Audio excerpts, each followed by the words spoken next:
Okay, so this is a video on collecting the samples for the National Apiculture Programme from a beekeeper's perspective.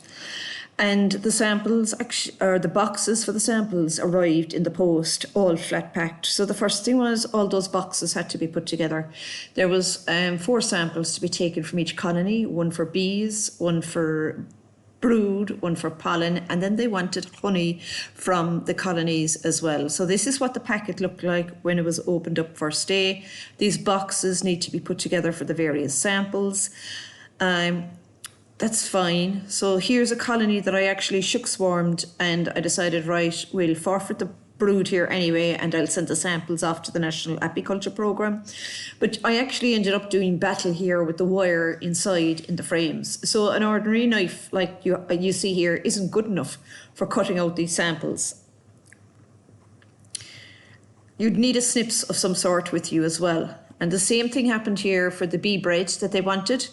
You're okay till you hit the wire, and then you end up doing battle with the wire and fighting with yourself and the frame, trying to get the section out.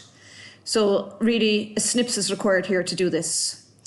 And the last, and probably what I would have said was the most frustrating of the whole process, was that they also wanted another carton of bees in those cardboard boxes. The bees would have escaped before they got into it. So that's the frame of brood that goes into the box for brood. Here's the frame of bee bread that goes into the box for the bee bread.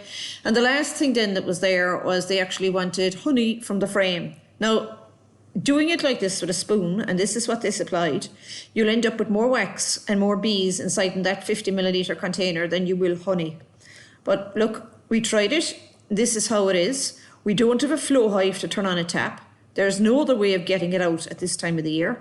So I think maybe a better solution could be found for getting the honey off the brood frames to suit this. Look, it's first time trying it, but that's the story.